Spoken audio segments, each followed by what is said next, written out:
Hey guys, today I'm going to be talking about Season 1 of The House of the Dragon.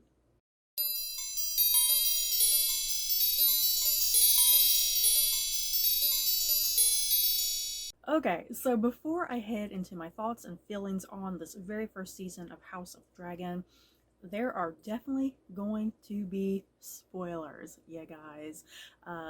I definitely want to have a good spoilery filled discussion within this video. I'm going to be talking about all the things I loved, maybe other things maybe I didn't like so much, I don't know.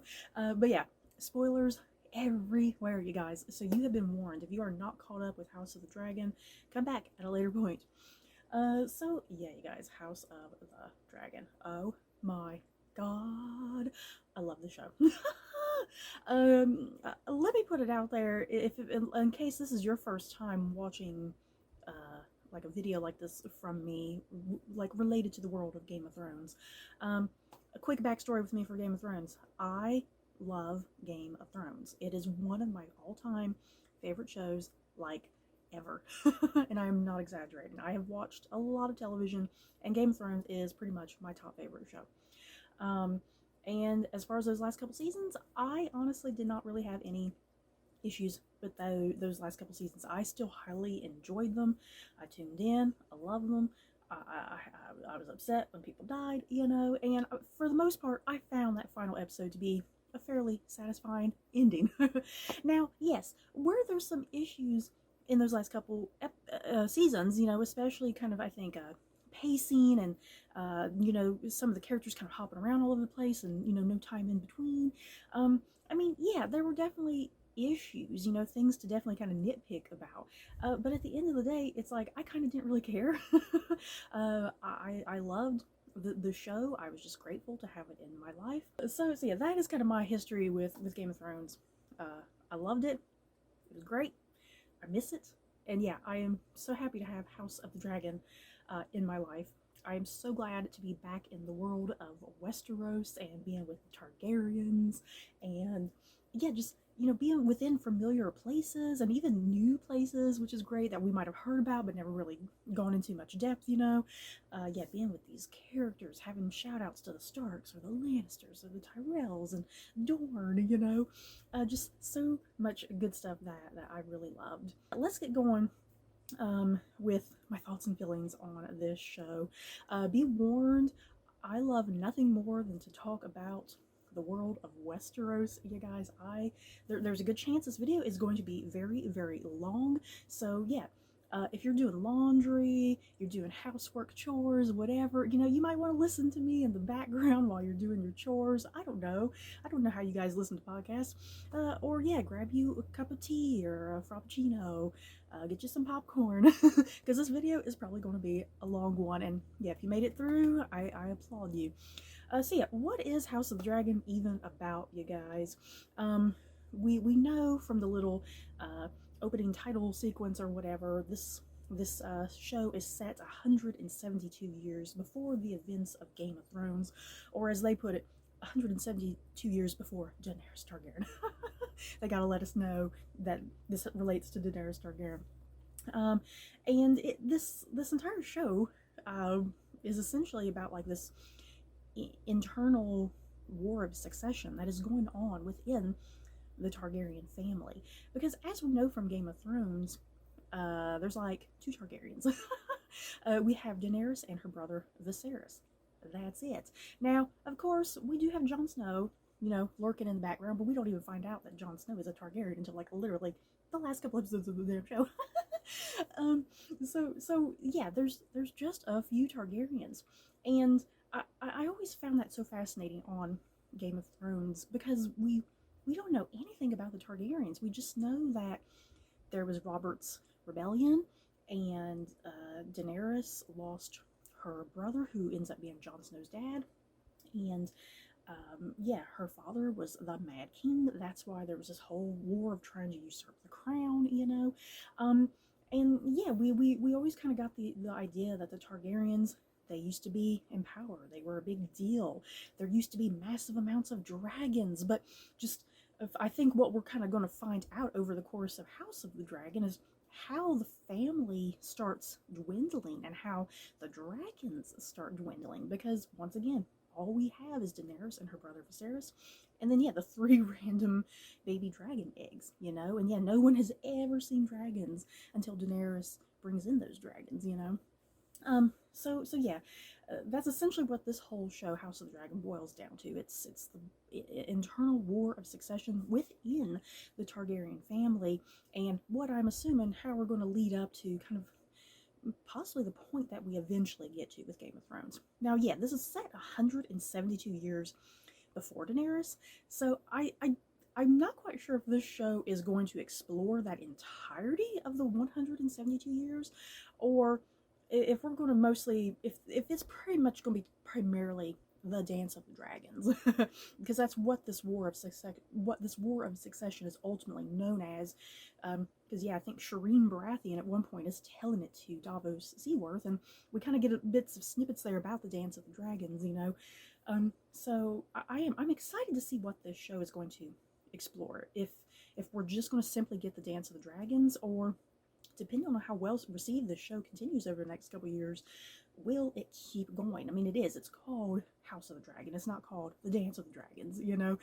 This whole show is about the Targaryens. We could have decade upon decade upon decade of the show exploring the Targaryens, and yeah, maybe we'll get up to Robert's Rebellion, you guys. I would love to see a visual version of Robert's Rebellion and seeing Daenerys' brother, you know.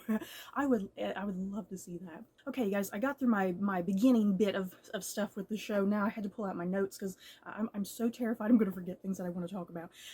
So yeah, as far as the look of this show goes, this show is absolutely breathtakingly beautiful. Oh my god. What you loved about Game of Thrones, everything is pretty much present in this show. The look of it, you know, it has the exact same look, and the lighting. I mean, like even like the Red Keep, like we pretty much still have the Red Keep, but it's been opened up and expanded, and it's just so wonderful because, yeah, the creators and you know all the behind the scenes people with this show, they kept saying, oh, we extended out the Red Keep because, you know, in the original show, all we kind of saw was like the Iron Throne, you know, the room with the Iron Throne, and then kind of a couple other little random rooms. But no, this show, we got just room upon room upon room, and passageways, and like secret places behind doors, you know. I mean, it is so freaking wonderful to see the Red Keep opened up. And not just the Red Keep, but I mean, even just out in King's Landing in general, seeing just the scope and depth of King's Landing and seeing all these characters kind of within those environments every so often, you know, when they're sneaking around or if someone disappears, you know, I love that. And yeah, what this show also employs is the technological use of what is called the volume. My understanding of the volume, it's this big, huge, freaking like screen that's like full of a couple thousand computer screens and whatnot, and it really allows, instead of having like a green screen backdrop, it really allows to have something a bit more immersive that the actors and the crew can work against, that they can visually see and whatnot. And yet the volume is vastly becoming a huge technological thing that a lot of shows are employing, because if I'm not mistaken, I believe The Mandalorian started using it first. And then, yeah, other shows kind of quickly started getting on that bandwagon, like, hey, we're going to start using this thing. And it's amazing. You know, seriously, the technology is absolutely amazing because it looks so realistic. You know, when there's quite a number of scenes where they're outside on that really long bridge with Dragonstone. And, I mean, I just thought they filmed back on location there because back in Game of Thrones, they did actually film on that bridge, you know. But no, they kind of just recreated that whole thing for whatever reason, you know, and it does. I would not have known a lot of that stuff was fake until the creative team like told me it was fake. Sometimes, you know, sometimes I don't want to know about the magic, you know what I mean? Sometimes I don't want to know about the magic. I want to believe some of those things are real.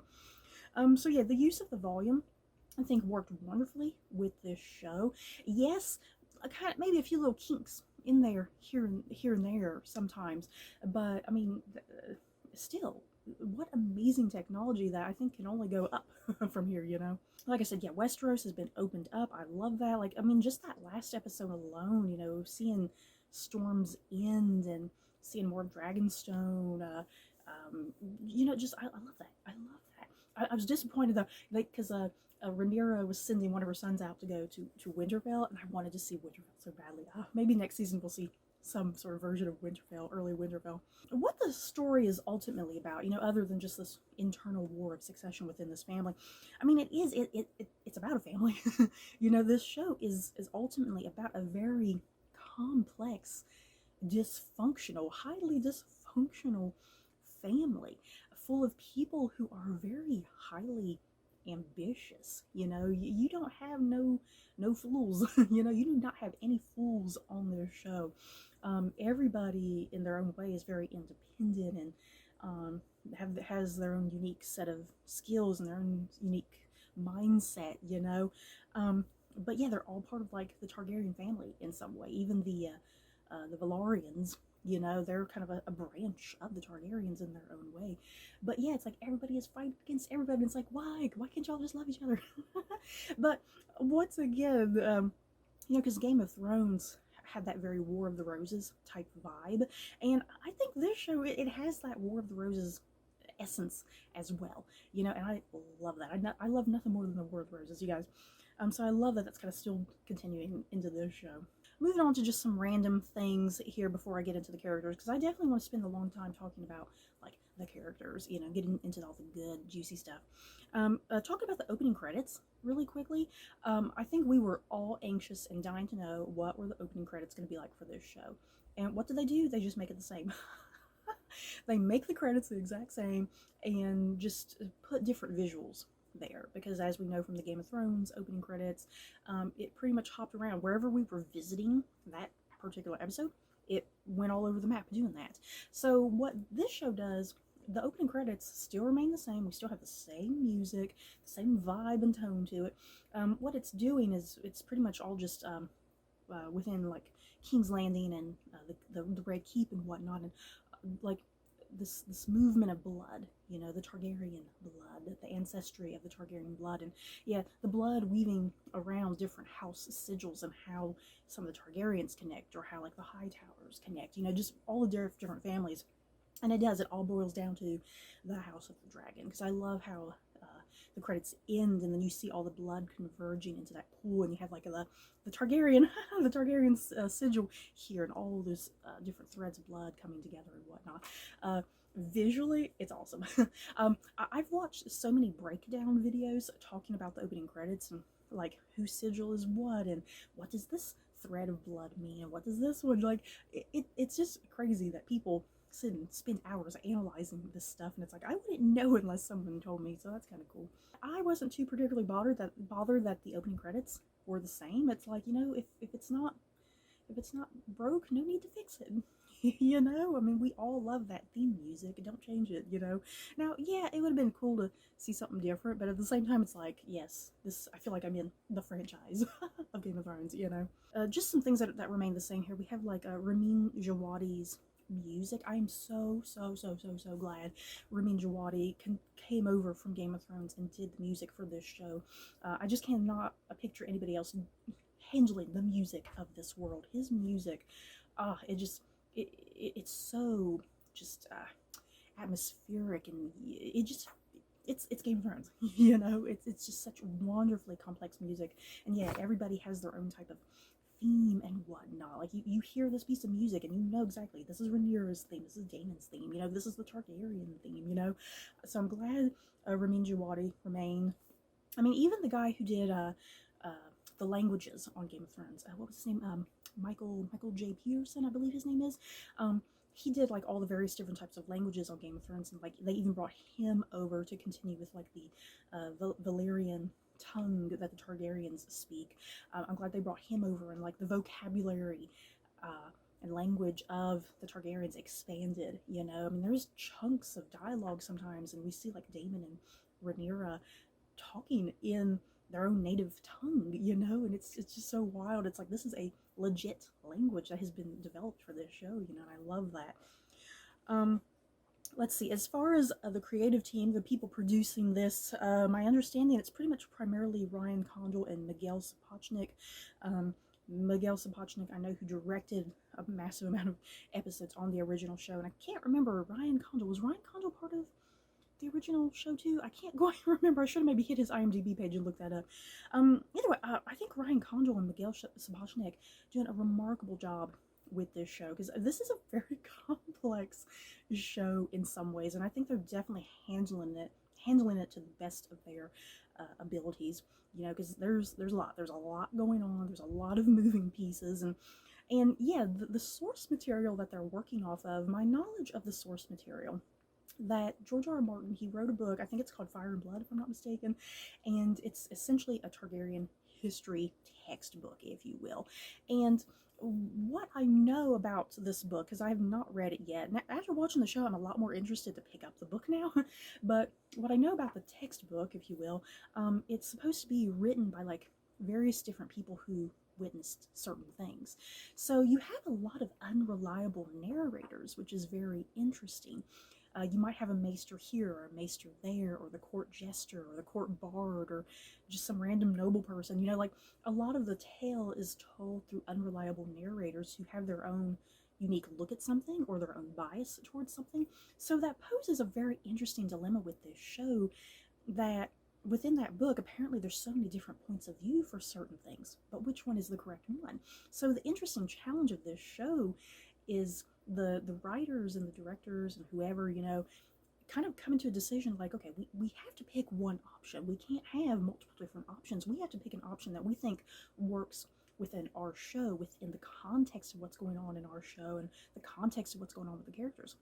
And that's very fascinating. You know, it's very fascinating to kind of see which choices that the creators are picking, because once again, I've been watching like breakdown videos and people who have read that book, and they go through different little scenarios and the different points of view, and kind of very interesting tidbits like, okay, why did they pick this, you know?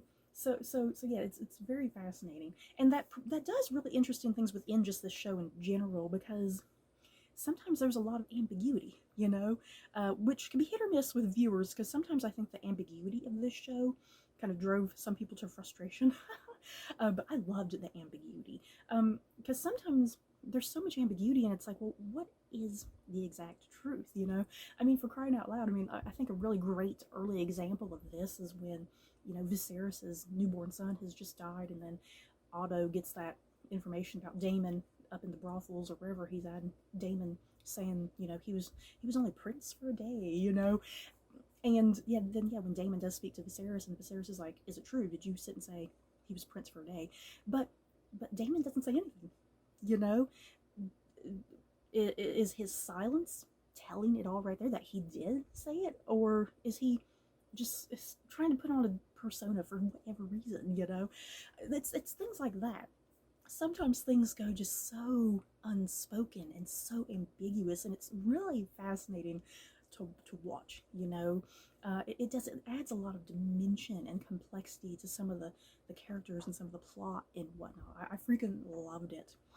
Now, getting into one of my, before I get into some of the character stuff, getting into one of the biggest issues of frustration, I think, amongst a lot of people watching this show, the time jumps.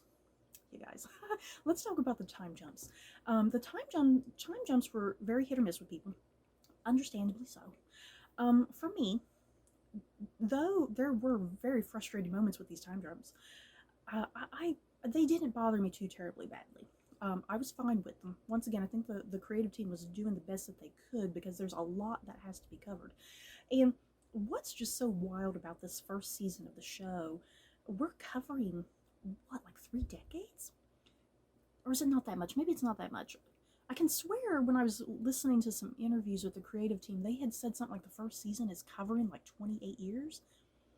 Did I hear that correctly? Yeah, that's right, because then at some point, in maybe episode 8, I want to say, someone says like, oh, it's been nearly 30 years since Rhaenyra's, you know, when Viserys said she would be the heir, you know, I think that's what they said. You know, I rewatched every episode twice, and it's like I'm still mind blanking on certain things. Um, so yeah, I think this show is covering about 3 decades, or at least very near to 3 decades. Um, so that's a lot of time, you guys. That is a lot of time to cover in this show. And in most normal shows, like maybe they would cover a decade alone in just a season, you know? So, like, the point that we get to in the very final episode of the season, that might have been more like season 3 on a normal TV show, which is insane to think about, you know? Um, and once again, that's very hit or miss with some people, the huge amount of leaps that we have. And what is frustrating, once again, it kind of all goes back to the ambiguity of this show. There was so much ambiguity in places, and I think it's very deliberately done, you know, for creative purposes. But at the same time, it's frustrating to an audience. Because a good example of this, you know, we get that 10-year jump in between, you know, the sets of actresses who are playing Rhaenyra and Alicent. We get that 10-year jump, and apparently Rhaenyra has been having a thing with Harwin Strong, but prior to that, we saw absolutely no hints of a relationship build up to that. So then, yeah, when you do get this relationship between Harwin and Rhaenyra, it's kind of like, wait, what? Hold up, back up. Did I miss something? You know, but no, you didn't miss anything. So it's little things like that that are a little frustrating, that you don't get a hell of a lot of time to spend with some characters or even just some relationships, you know. And it does, once again, it all goes back to that ambiguity that is kind of purposely done on this show, because that's just the nature of the source material, that there's a lot of biases and a lot of opinions, and it's like, well, what is the truth, you know? Um, and yeah, that's part of the whole thing of the show. Are Rhaenyra's children, are they Laenor's children, or are they Harwin's children? But I mean, I think it's very, very apparently obvious they're Harwin's children, you know, and I think that's kind of hard to kind of cover up within the show. So, in conclusion, about the time jumps, yes, they were definitely frustrating on occasion, because it's like, I want to know more about Harwin Strong. I want to know more about just the Strongs in general, you know, because all of a sudden they're big, huge, important characters. I want to know more about that relationship between Harwin and Rhaenyra.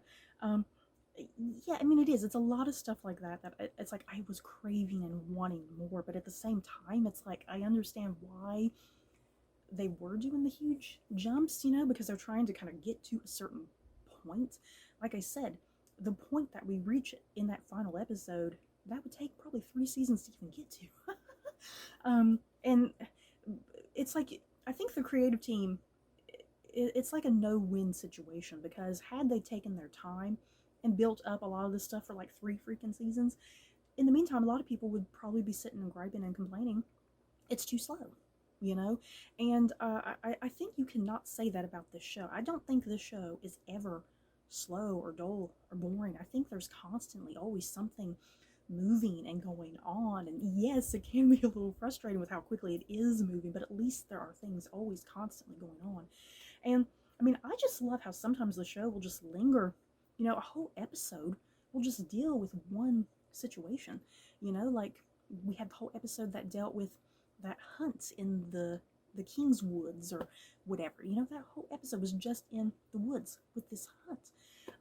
We had a whole episode that just revolved around Lena's, her burial and her death. A whole episode that just dealt with this one inciting incident with Rhaenyra, everyone thinking she's a whore and sleeping around, and her and stuff going on with Daemon, you know? I mean, I love how the episodes, sometimes I just focused on one solitary event, and somehow it was exciting and thrilling and freaking intense, you know? And I love that about this show and how it was written. Okay, so yeah, this next half of the video, it's already hit about 30 minutes here. Let me just talk about everything else. I'm probably going to spend another 30 minutes here talking about just the characters and individual things and plots and things that kind of rotate around everybody. I'm going to try to move quickly here, you guys. So yeah, let's start with Millie Alcock and Emma Darcy, both actresses who played Rhaenyra Targaryen. I tell you, when I first found out there was going to be, you know, a cast change halfway through the show, I was like, oh dear God, is this going to work? I was honestly, genuinely terrified. And the thing is, I mean, before the show even started, I was most highly looking forward to Emma Darcy and Olivia Cooke, who plays Allison. I was most looking forward to the older versions of the actresses, and I wasn't sure how I was going to like the younger actresses at all. But oh my god, I am so glad this show just really quickly changed my opinion, because I freaking loved the younger actresses for Rhaenyra and Allison. They were absolutely amazing, you guys. I mean, I was just blown away by their performances. Um, so yeah, Millie Alcock and Emma Darcy both playing Rhaenyra Targaryen. I really bought that this was the same person. I think there's people out there, what I've seen other reviews, a lot of people who felt like both Rhaenyras were just way too different. Um, I mean, if that's your opinion, that's your opinion. But I personally really felt like it was one person, and the way they did the hair and the makeup and the clothing, um, like it really, Emma Darcy really seemed like an older version of Millie Alcock. You know, especially the eye makeup. Something about the eye makeup, especially. They did an amazing job with that eye makeup, because I would kind of forget sometimes, like, wait, this is two different actresses, you know, especially if I'm just sitting there staring at the eyes. Um, Millie Alcock and Emma Darcy, just wow, absolutely amazing performances by them. Rhaenyra, I found Rhaenyra to be a very fascinating character. I mean, she starts off the show, and she kind of has this Arya Stark personality to some extent, that she's a bit of a tomboy. She's really lively and fun, and yeah, she wants to get out there and kind of play with the big boys, you know, and she doesn't want to settle down. And I mean, you get the idea that she's kind of like this because she knows that she's probably not going to be heir, because they don't allow female rulers, you know. So it's like she kind of has that whole mentality, like, I'm never going to rule. I'm going to have fun with my life. You know, I'm a young woman. I'm going to have fun with it. So all of a sudden, you know, when her little baby brother is born, and you know, he's supposed to be the hope, the future, the savior of the Targaryen dynasty, but then he dies, you know, and along with him, her mother dies. So that changes a lot there in just a matter of seconds, you know, and all of a sudden she is thrown into this immense spotlight, and her father has to make a decision, like, hey, it's kind of time for things to change, and Rhaenyra, hey, you're going to be my heir.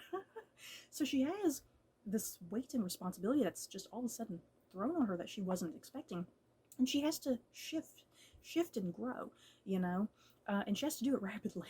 She has to make people love her and accept that, hey, she's going to be the future queen, you know. And yeah, with this announcement from her father that she is going to be the heir, I mean, this comes in just a slew, a host of problems that we see just trickling continuously throughout the entire freaking season.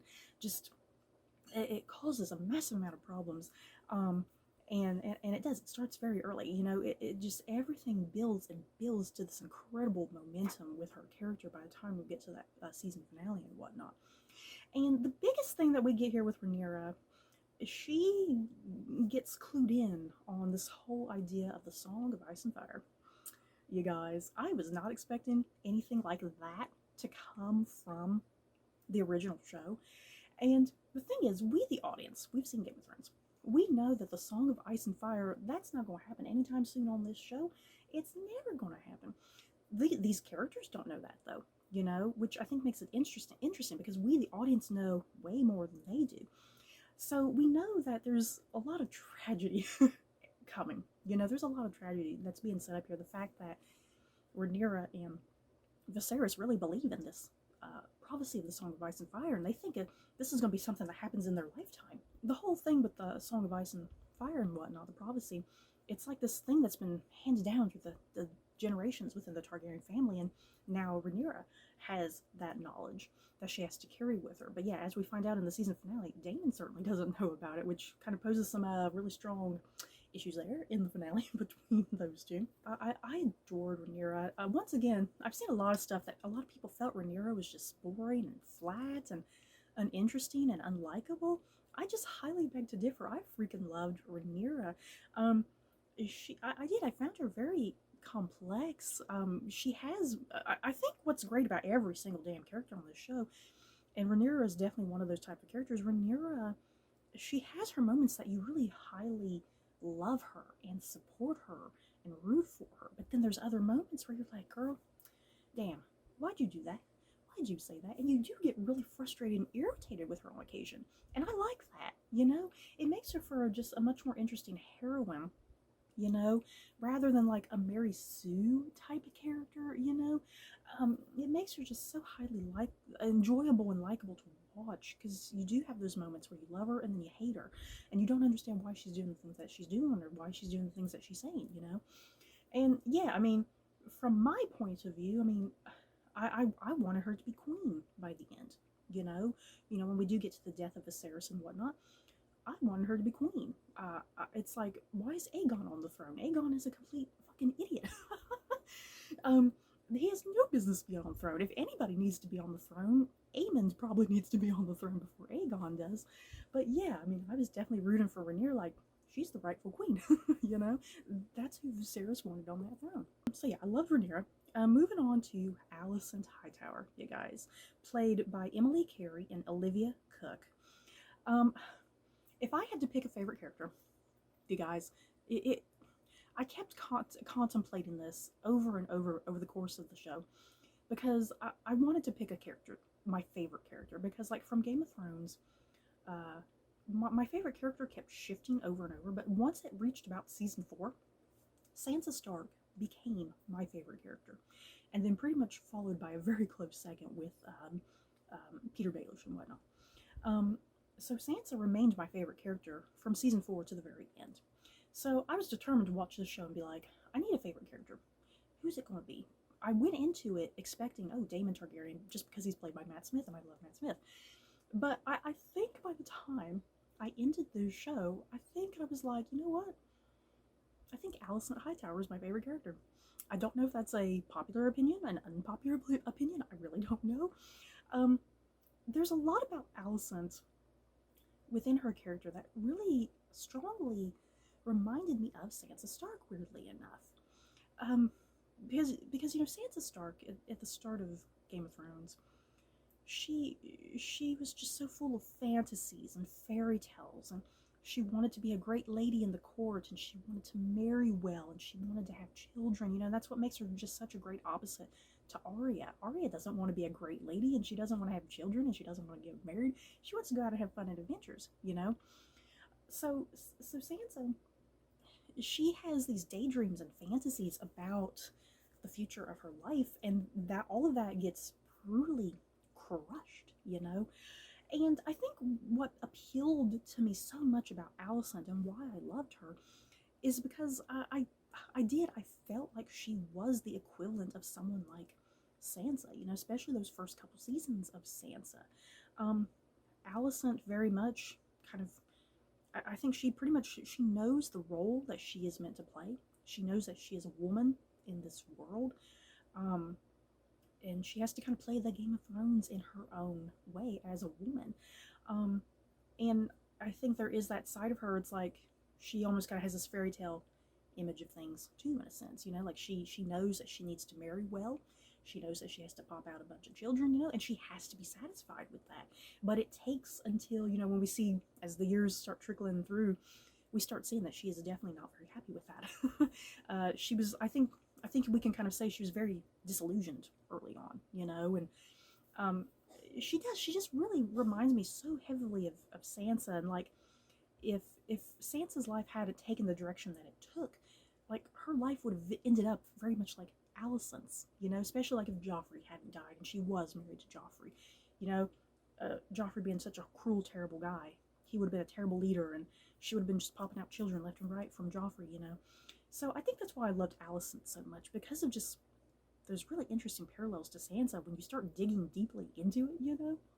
So, yeah, Emily Carey and Olivia Cooke, the same thing with the actresses playing Rhaenyra, spot on. I mean, I believed this was one person, you know. I truly believe this was one character within those shifting performances and whatnot. I was very pleasantly surprised with Emily Carey. I kind of wasn't expecting to like her as much as like Olivia Cooke, but I loved her just as much as Olivia Cooke. Yeah, just both actresses, just the complexity of Alicent. Alicent, it's like, is she a hero or is she a villain? You know, she a lot of times comes across as a villain, but I think villain is just too terrible of a term for her. I think Alicent, she's just a young woman trying to make her way in this world and trying to find her place. It's like she knows her place and she has to kind of live with that and accept it, you know? And she's doing everything she has to protect her family and to, more than anything, protect her children. And then that also makes her very closely related to like Cersei Lannister, for instance.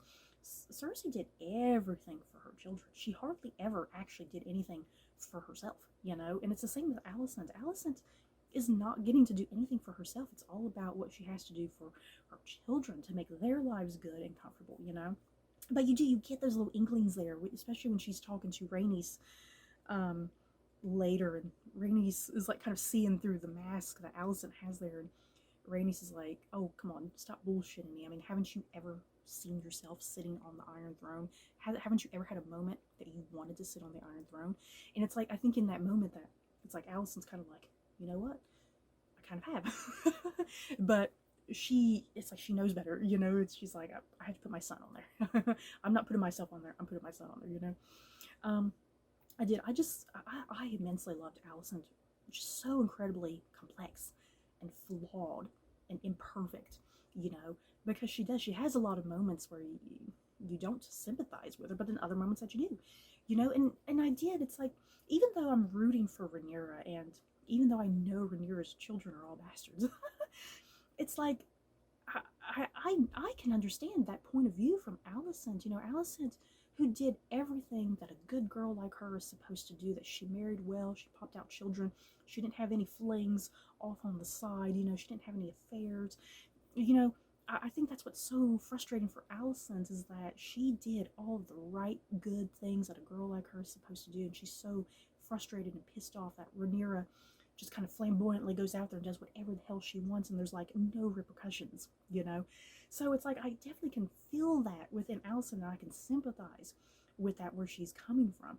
But then all of a sudden she'll have like a flip of character, and you know, when she grabs that dagger and she just rushes at Rhaenyra, you know. It's like, I get it, you know, I get it. It's like you can sympathize with her one moment, and then like, whoa girl, hold up, don't go to murder. So yeah, Alicent, I love her, man. Moving on to Viserys, you guys. King Viserys, played by Paddy Considine. Oh my god. I did not expect to love Viserys as much as I did on this show, you guys. I mean, I've seen Paddy Considine on several other things in the past, and I've always liked him. But boy, I appreciated him on this show. If anybody on this show gets nominated for award season, I really hope Paddy Considine is the one nominated for stuff, because he definitely deserves all of the nomination, praise, awards, whatever. Oh my goodness, Viserys. I loved him. That poor man. How was he even alive? I think that was one of the fun things throughout the season, just in conversation with other fans of the show. Like, all of us in just utter disbelief how Viserys was holding on episode after episode, year by year. Because by the end, he's this rotting corpse, practically. And he was just one of the most sad, pitiful characters by the end of this whole show. Because the thing about Viserys, how I kind of was interpreting him and whatnot, he's not a bad man. You know, if anything, I found him very kind of comparable in some ways to like Ned Stark. You know, a man who is good at heart, and he wants to do the right thing, but he's too afraid to like go out there. You know, he's too afraid to be brutal, because that's why Daemon sits and does all the more brutal things, you know. Viserys at his core is someone who's very gentle and loving, I think, and he wants to do the right thing. But the thing is, that makes him a very ineffectual king at the end of the day, and people are always kind of constantly rolling over him, because it's like, whenever he does have moments where he puts himself in charge and he raises his voice, it's like you do kind of get that feel like it's a struggle for him to do that, you know. And yes, he definitely did a bad thing. I mean, he essentially killed his wife. Let's be real. He essentially definitely murdered his wife. But once again, it's like, it's one of those situations, it's like, he can't win. He can't win. Either way, his wife is dying. And I think in his eyes, it's like, if she's gonna die, I'm at least gonna try to save my son, you know. He is so desperate and so consumed by just all these prophecies and dreams that he's been having. It just totally takes over him. So yeah, I mean, he definitely murdered his wife, you guys. That was brutal and horrific. Oh my god, but so effective ultimately at the end of the day. Um, and oh my god, him getting cut up all over the Iron Throne. You guys, it's very on the nose. You know, he gets one little cut and all of a sudden he's rotting. You know, it is very on the nose because the whole thing with the Iron Throne, it's like you have to be able to sit that Iron Throne. It's not comfortable, and it's kind of the fact that he's rotting away. It's a metaphor that he's not the king that really should be on there. You know, because look at the people who do sit on there over the course of the show. You know, because I mean Otto Hightower sits on there at some point. Is he rotting away? No. It's like he would be a much more effective ruler than Viserys, you know. So I did. I absolutely loved Patty Considine's performance of Viserys. Viserys, once again, a very complex character that was so sad and pitiful by the end. Yes, he did a few stupid things, especially in that first episode, you know, murdering his wife. But it's like I get it, you know. Unfortunately, I get it. And I'm definitely sad to see him go. Yeah, his final episode, episode 7, I believe it was. No, yes, no, 8, episode 8, where he died, and it's like all he wanted, he just wanted the feuding to stop. You know, he just wanted the feuding to stop. He just wanted his family to be together. It's all he wanted, and he gets that moment. You know, he finally gets that moment. But then, yeah, there he is in his milk of the poppy induced slumber and hallucinations, and he's sitting there repeating the Song of Ice and Fire prophecy to Alicent, and of course she doesn't know what the hell he's talking about, and he doesn't know who he's talking to. He thinks he's talking to Rhaenyra, and yeah, he says the words Aegon, he should be the king, and Alicent just totally interprets that the wrong way, you know, and it is like, why? Because then that just starts off a whole new set of issues from there, you know. Oh my god, Viserys, why'd you have to die, man? Oh my god, he was a rotting corpse. The special effects for his rotting, decaying body, you guys, magnificent. Oh my god. Moving on, Matt Smith, who plays Daemon Targaryen. You guys, I love me some Matt Smith. I've loved Matt Smith since he was on Doctor Who, and I loved him on those first couple seasons of The Crown. Matt Smith is just such a wonderfully gifted, charismatic actor. It's like he can play a good guy, he can play a bad guy, he can play something in between, you know. It's like he employs all of that within this show, I think. Daemon Targaryen, oh boy, he is fascinating. Once again, a very complex, dysfunctional character that you just love to sit and watch, because it's like you never know what he's going to do. He's so unpredictable. He could be unreliable, I think, at times. It's like, what is he going to do? I mean, the whole thing with the crab, what was he called? The crab feeder dude? Just that whole sequence there. Viserys is like, hey bro, I'm gonna come and save you, and Daemon's like, hell no, you're not gonna come save me, I'm gonna go kill this MFer. Like, he just takes off, you know. Everybody else is like, wait, what? He just plays by his own rules. He plays his own game, and I mean, it's very ambiguous once again with him. It's like, does he love his family or does he not love his family? But I mean, when you sit and watch interviews with Matt Smith, you know, Matt Smith is definitely under the impression, hey, Daemon is an idiot and complex and dysfunctional, but he still loves his family, you know, which I think you could definitely see that. You know, even though he does things that sometimes doesn't really benefit his family, you know, or might be a slight to his family, it's like he still loves them in his own weird, perverse way. But yeah, Daemon is so unendingly fascinating, you guys. I could just sit and watch Matt Smith just, you know, sometimes Daemon, there'd be chunks where he wouldn't even speak. You know, there were numerous chunks of this series where he just would not speak. He'd be like over here. You know, he'd be over here leaning against a wall and being like, yeah, I'm listening to this conversation. And he'd be over here, you know, listening to another conversation. You know, like, he was always doing that. Like, sometimes dialogue, sometimes you just don't need dialogue for characters. And I think when there's no dialogue for a character, if a dialogue can, or if a character can just communicate so much through their eyes and their face and their body language, you know, that's a sign of a great actor as well as a great character, when you could just read so much through all that stuff. I mean, for crying out loud, what was it, episode 3, I believe, with the crab feeder, and when he goes and storms down that beach and whatnot, Matt Smith has absolutely no lines of dialogue. but it's like you get him as a character. You know, you understand exactly what he is feeling and why he's doing what he's doing, you know, without any ounce of dialogue. It's just so stunning to watch. And yeah, I mean, even like when Alicent goes after Rhaenyra with the dagger, you know, like that whole sequence. He's not even speaking that entire sequence. He's just back there leaning against the wall, listening in on everything, you know. He is so good at just listening and figuring things out. And like, it's like, you know exactly what Daemon is thinking, you know, from how he's like leaning against something, or how his face is looking, you know, if he's smirking or if he's frowning, you know, it's like you know exactly what he's thinking and feeling about any given situation. I love that. Now, yeah, him and Rhaenyra. Hey guys, let's talk about him and Rhaenyra. You know, I like how in the world of Westeros, only in Westeros can we, the audience, be like, oh my god, incest is great. What does that say about us, the audience, that we're supporting and rooting for incest?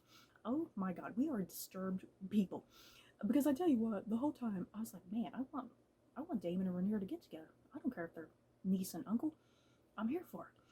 I don't know what that says about me, but I was here for it. You know, I think psychologically, it's like I know they are actors and they're not in any way related for real in real life. You know, I think it's like I can subconsciously recognize that. You know, I think that's how we just work as a society. In real life, incest, no, bad, gross, disturbing. But on a show, we know it's two attractive actors who aren't related. You know, it's like we accept that. You know, we subconsciously understand that, I think. Yeah, do Daemon and Rhaenyra need to be together? Probably not, but I liked it either way. Their relationship, it's very volatile at times. You know, I mean, for God's sake, that final episode, he grabs her. You know, he has never really been entirely violent with her, but all of a sudden he grabs her by the throat and he nearly chokes her to death. You know, and it's shocking. Um, he's very aggressive and violent in his own way, and yeah, their relationship, like I said, is very volatile, and they definitely love each other. You know, they definitely highly love each other, and they appreciate each other, and they really stand by each other's side. You know, because I mean, I was kind of getting a little worried there in the finale when the one what was his name, Eric Cargill, something like that, one of the Cargill twins. You know, he came and delivered that crown, and there was Daemon. He took the crown. I mean, I was a little terrified there for a second. I was like, oh my god, Daemon's going to snap here, and he's going to put the crown on himself. But he doesn't. He goes right over to Rhaenyra, and he puts the crown on her. And the thing is, there's many occasions throughout the season with that crown and Daemon, and you're like, wait, is he going to take the crown? Because, I mean, there's even that one sequence, you know, he comes back from the whole crab feeder incident. He has his own handmade crown, you know, and you're sitting there thinking, oh my god, is he going to come and kill Viserys, you know? And then yeah, that one sequence in episode 8, right? Is it episode 8? And then Viserys is going up to the Iron Throne, and you know he's decrepit and falling apart, and his crown falls, and there's Daemon. Daemon is the one who picks up that crown. Once again, another sequence like, oh my god, is Daemon going to take the crown and put it on himself? You know, so Daemon, he's just so interesting for a guy that you get the impression that, you know, he was the heir for the longest time, and he had these beliefs that he was going to be king at some point, but yet throughout the season, it doesn't ever seem like he is like still desiring to take the Iron Throne. Like, he is still supporting his brother, and he is still supporting Rhaenyra. You know, now I don't know if that'll change at some point. Like, will he get a little power hungry later at some point? I don't know. But for the time being, he definitely seems to kind of know where he stands. Like, I'm not the heir, you know, I want to support my wife, who is Daemon Targaryen. I loved him. I think after Alicent, Daemon is probably my next favorite character. He was just so wonderful to watch, you guys. Let's move on to Eve Best and Steve Toussaint, who play Rhaenys Targaryen and Corlys Velaryon. I love these two. Oh my god, they were great. Even in interviews, when I'm watching Eve Best and Steve Toussaint, like in interviews, they have just such a wonderful kinetic chemistry with one another that is so fun to watch. They are so playful with one another, and the fact that in interviews they just balance each other out so wonderfully. It's like it reads into their performances together, because I can see them as husband and wife. You know, I can believe that they've been married for decades and they have all these children. You know. I love their relationship. Rhaenys, she is the oh, I forgot. Is she Viserys's niece? Aunt? What is she to Viserys? Oh my god, I forgot. I'm having a mind blank what she is to Viserys. Either way, they're Targaryens. They're related. It's all the same. She is actually older than Viserys. We get the idea that she's older than Viserys and that she had things turned out a certain way. She would have been the one sitting on the Iron Throne instead of him, but because she is a woman, Westeros is like, no way. That's why Viserys gets the throne. Um, I really love Rhaenys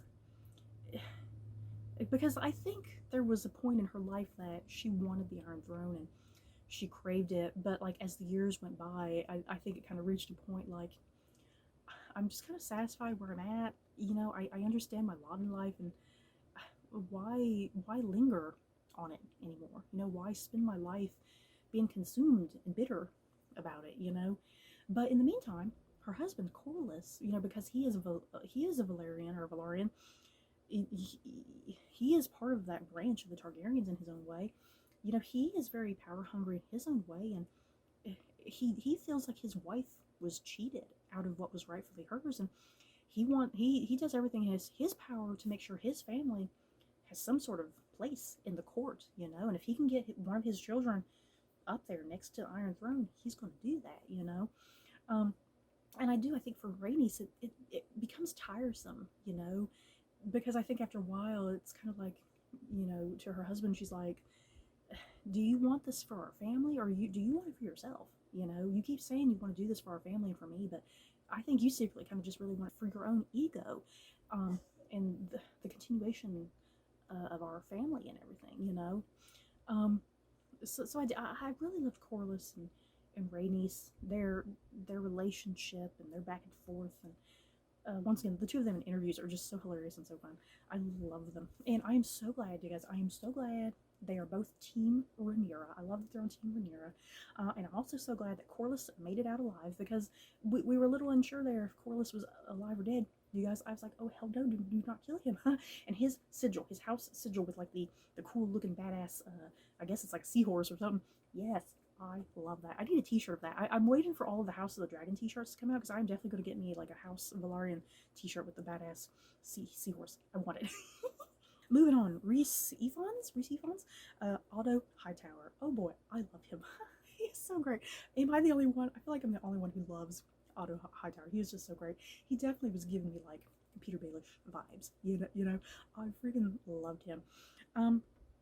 Once again, Otto is a very complex character too, because there were occasions I was like, okay, is he a good guy or is he a bad guy? I mean, a lot of times he was leaning more in the direction of being a bad guy, but other times I really genuinely felt like he had the interests of the realm like at heart, like genuinely at heart, like he was really concerned about certain things going on.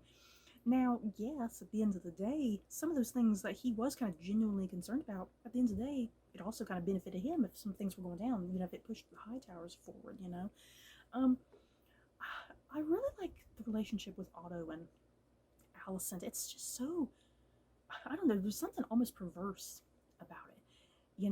I feel like there's something darker there that the show didn't entirely go into, because I was a little concerned, when he was in there pushing Alicent to make the moves on Viserys and whatnot. I mean, there were just like, some occasions I was like, surely Otto didn't abuse his own daughter, like physically abuse and maybe even sexually abuse. I was really kind of concerned about that at some point he might have sexually abused her, but I'm not sure. I might have been reading into it too much.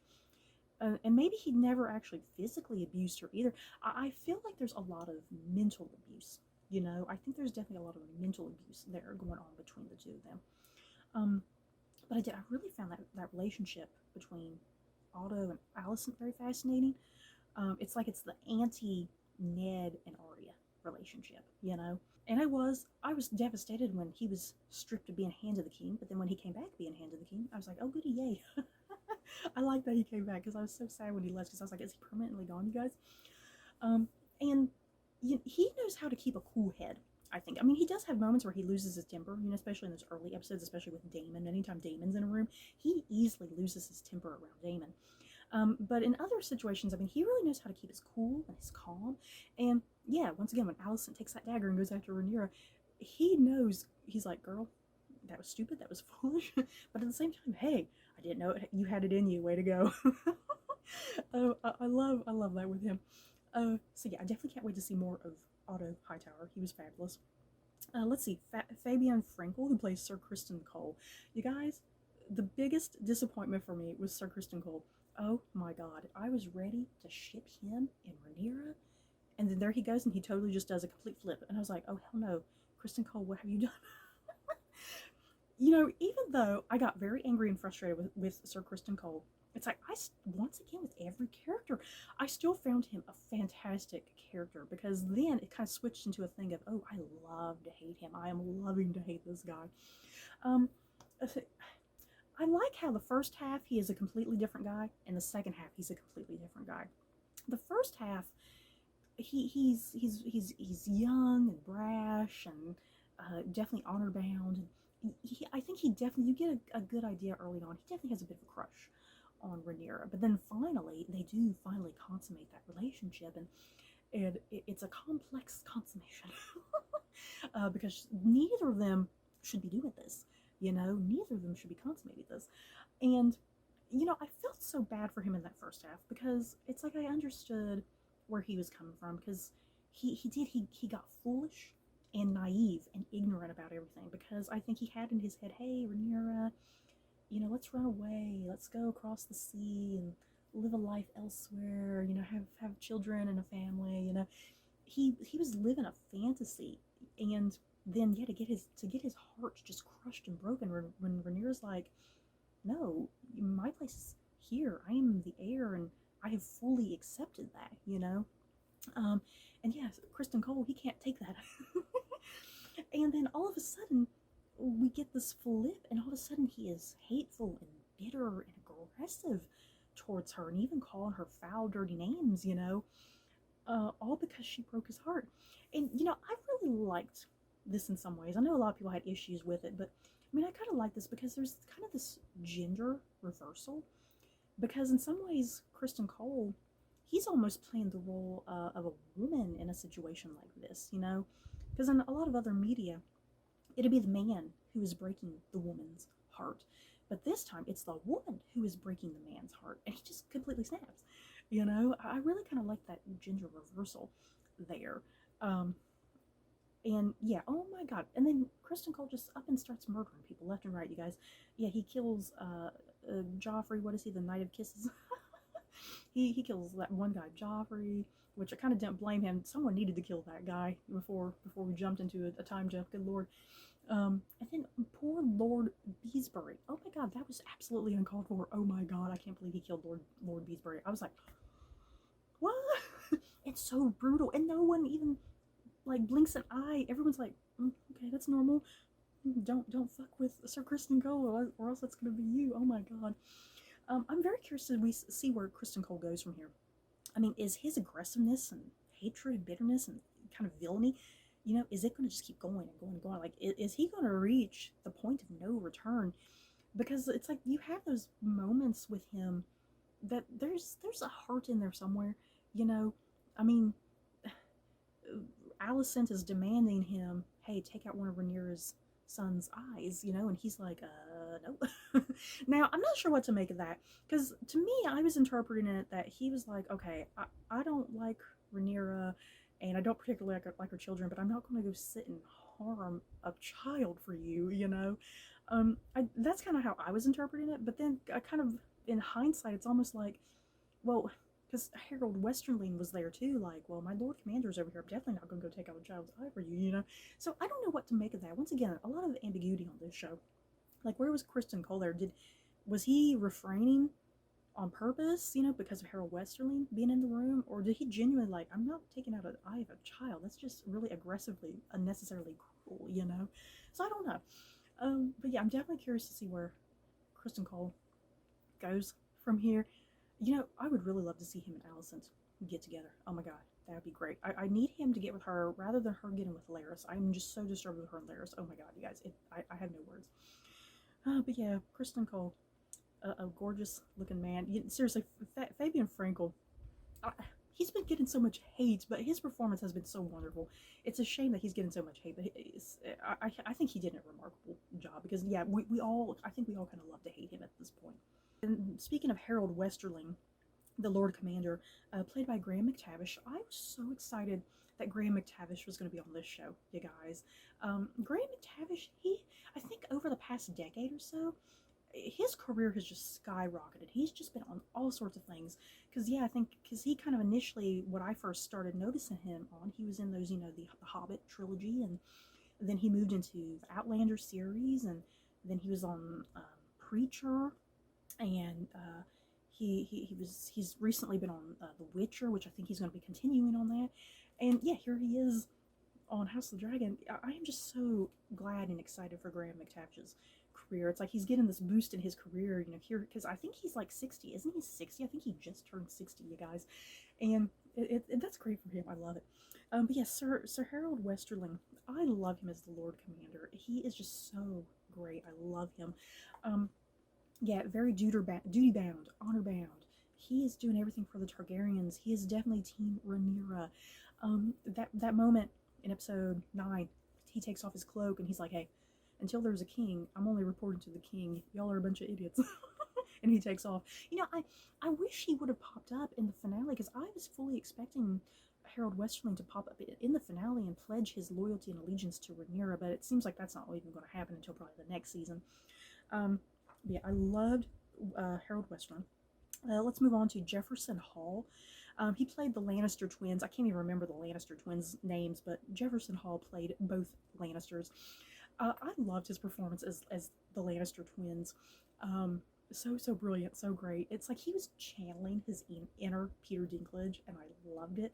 Like, just that the nuance of his voice and how he was speaking. I mean, he eerily, you guys, seriously, he eerily sounded like Peter Dinklage. It was absolutely mind-blowing. He was great. I freaking loved him. The Lannister twins, they were just in here very briefly, very shortly. A lot of times he would be in a scene and he wouldn't really say much. He'd have just maybe a line of dialogue, or maybe say nothing at all.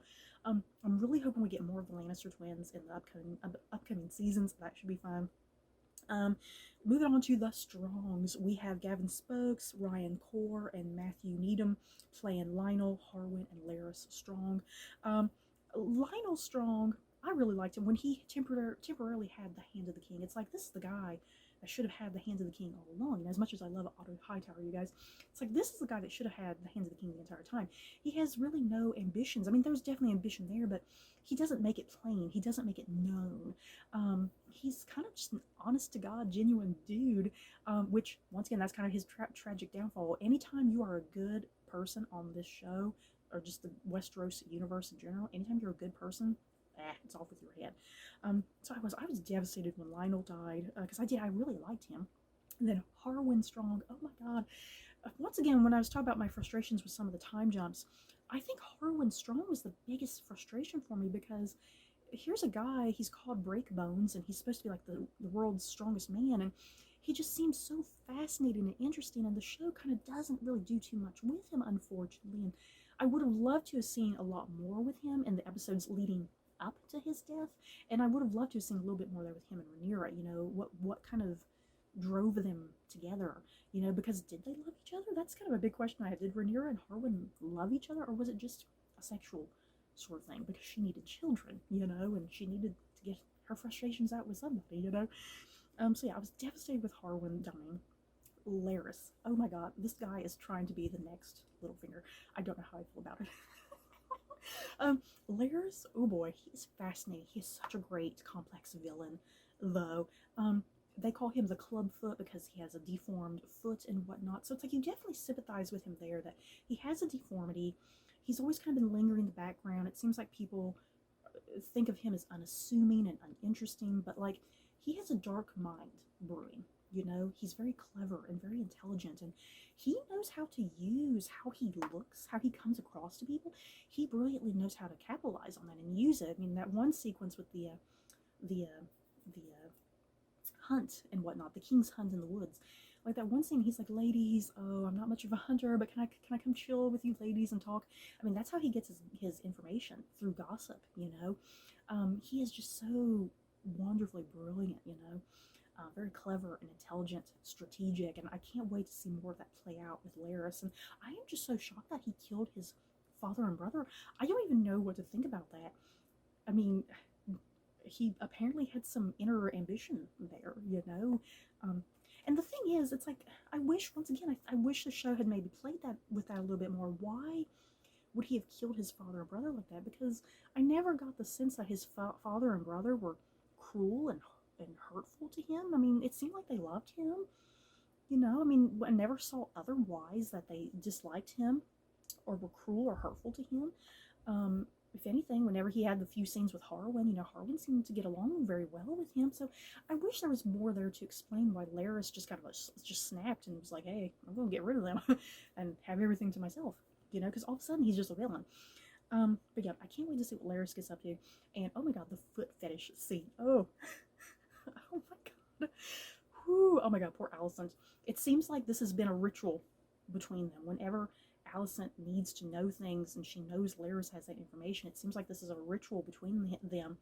You know, that this is his payment, that he gets to get off on her feet, you know. And oh, and then yeah, she just puts her feet up there and she just looks away, you know, and we can hear what's going on, you know.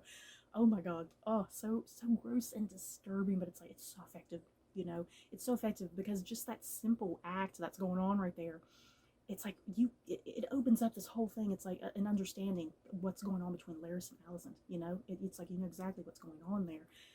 The the debt that's going on, you know. Moving on. Sonia Mizuno, who plays Massaria. I'm not going to spend much time talking about Massaria. I had absolutely no interest in Massaria, to be quite honest.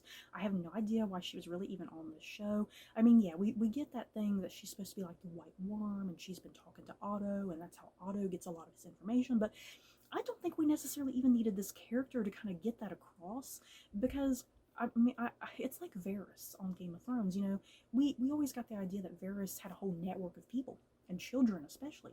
That's all we needed to know. We didn't need to have to actually see any of it going on. And I don't know, Massaria, like I said, I love every character, but she's the one character that I'm just very indifferent on. I just really didn't care for. And yeah, I didn't really get her thing with her and Daemon, you know, to be quite honest. But I mean, Sonia Mizuno, I mean, she did a good job of what she was given, you know. But yeah, alas, I found her very uninteresting. I didn't really care, and sometimes I just completely forgot about her. Yeah, it's like they were trying to make her into the new Shay, and Shay, I liked Shay far better than her. And then I'm going to end here. Oh, hold on. Laenor and Laena. Let me go on with Laenor and Laena really quickly. I loved this brother and sister. I can't believe Laena died in the manner that she did. It was a nice parallel to Emma, though. I love that parallel. And once again, another thing with a time jump. All of a sudden, Laena and Daemon are married, and I mean, did they love each other? You know, I'm very curious about that. Did they love each other, or was it just kind of a mutual sort of thing, you know, of convenience? I don't know. I wish there had been a little bit more there. But I really liked Laena. I was so sad when she was gone within just one episode, but what a badass conclusion for her, because she's like, Dracarys, bye. She goes out with a dragon's death, you know, and it was perfect and great for her. It gave her that agency, you know. And then Laenor, oh my god, what an intense episode with Laenor. I thought for sure Rhaenyra and Daemon had him killed by Sir Carl. But no, Sir Carl and Laenor, they get to go off across the sea, have their nice little life together. I loved it. I mean, it poses a lot of questions. I mean, is he going to come back at some point in some shocking manner, or is he just done with this? Like, hey, my family, they want to feud with each other, let them deal with it, because I'm not going to die for my family, you know. I want to go off and have my nice little life with Sir Carl. But yeah, I'm so glad they didn't kill Laenor, because I was pretty shocked when it appeared that he was dead. And then let me move on to all the kids really quickly. There is a massive amount of children, because we get that 10-year time jump, and all of a sudden, here's 1 million children, yeah, guys. And it took me a little while to get everybody kind of firmly established in my head. But once I did, I was like, okay, I'm getting into this, you know. We have Lena and Damon's two daughters, which I guess they're supposed to be twins. I didn't even know they were twins until I was kind of reading stuff and it was talking about them being twins. And it's like, well, these two actresses don't even look like twins. One of them looks older than the other, but I guess they're supposed to be twins. Yeah, Renea? Is that her name? Renea and Bela. Um, we didn't really see much of them, unfortunately. I have a feeling they're going to be bigger key figures kind of moving forward because, yeah, they're supposed to be betrothed to Jake and Luke, you know, or Jason Luke. Um, and once again, just more frustration with a lot of these time jumps because Damon doesn't really spend any sort of time with his daughters. It's like, I want to know his relationship with his daughters, you know, or is that just it? There really isn't one, you know. We also have Helena, who is the daughter of Allison. I found Helena so fascinating. I can't wait to see where that goes. It seems like she has kind of the gift of prophecy, perhaps, because she kind of kept saying interesting little things. I love the one about losing an eye, because in the very next episode, Eamon to lose a freaking eye. It's like whenever Helena is on screen, you always got to really pay attention to her. And sometimes I would sit and rewind to hear what she was saying, because it's like she's saying something important, you know. I can't wait to see more of Helena. We have Jace and Luke, who are the sons of Rhaenyra and Harwin Strong. I kept loving any time, especially when Aemond, he was like my nice strong cousins, like his own little burn there, calling them Strongs, you know. Jace and Luke, oh my god, Allison, when I can't remember who she's talking to. She's like, oh, Rhaenyra's plain boys. They're cute. They are cute little boys. Oh my god. Jace made it out alive of the season, you guys. He was heading up to Winterfell to deal with the Starks at the end of the season, but oh my god, Luke, you guys, oh my god, I was blown away and absolutely shocked with the death of Luke. I was not expecting one of the kids to die this early in the show, but oh boy, does his death set up a chain of events for, let's say that. Ooh. And then we have Aegon and Aemond. Aegon, just a drunk teenage boy, just so stupid, foolish. He wants to have a great time. And what I liked about his character, he's just one of those characters. He's like, I don't want to be king. I'm perfectly fine with my sister Rhaenyra being queen. You know, he's cool with that.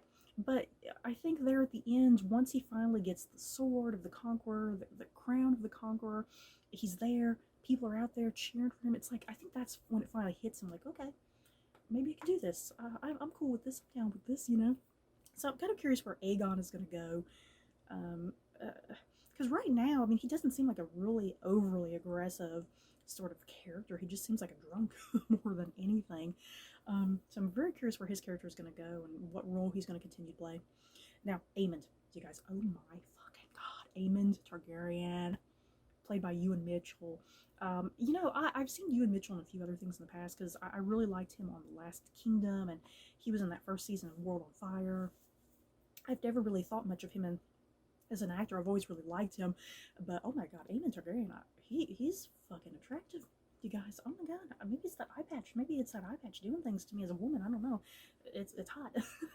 And oh my god, his outfit in that final episode, you guys. Oh, that long black coat with the collar. Oh my god. And I thought I was in love with Sir Criston Cole and Daemon Targaryen, you guys. My god. Yeah, Aemon Targaryen, one of the most fascinating characters on this show, and he's only in a few episodes when you think about it. As a little boy, you know, he's kind of shy and demure almost, and everyone's kind of being a bully to him and picking on him because he don't have a dragon. But then, yeah, he's like, I'm gonna go after that dragon. I'm gonna go after Laena's dragon, and I'm gonna take it. And he does. I love that whole sequence with him claiming the biggest, baddest dragon in Westeros. And then, yeah, he grows up.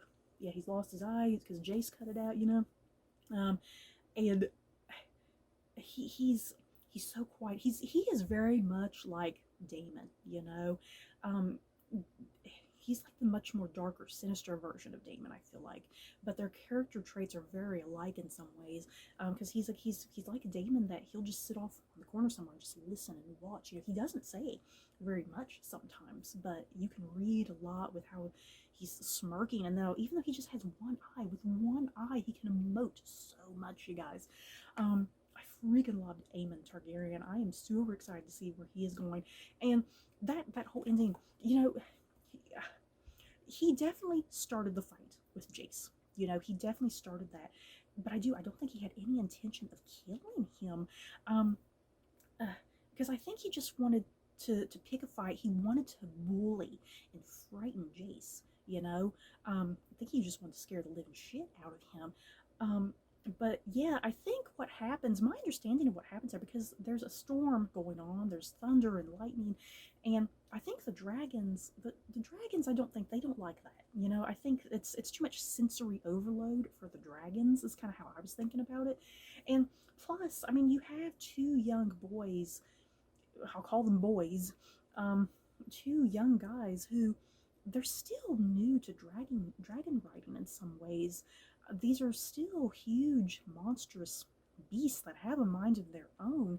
Um, so that was really fascinating that there was that moment.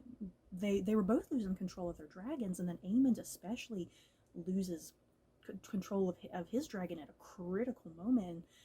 Vhagar just goes right after Jace's dragon and just completely takes off the head, which Jace is kind of right in that general direction too, you guys. Oh my god. Yeah, I don't think Aemond had any intention of killing his cousin. I think he just wanted to bully him, scare the living shit out of him. Because yeah, he's sitting there saying, Vhagar, no, stop, stop, you know. And then it happens, he can't do anything about it. And then yeah, that look of utter disbelief on his face at the very end, like, oh my god, did my dragon just do this? What have I just done? He has started a whole new chain of events now. And yeah, Rhaenyra's face at the very end in that final scene, I mean, it says it all, you know. We see her, you only see her back, and you get the idea that she is sobbing her eyes out and probably screaming.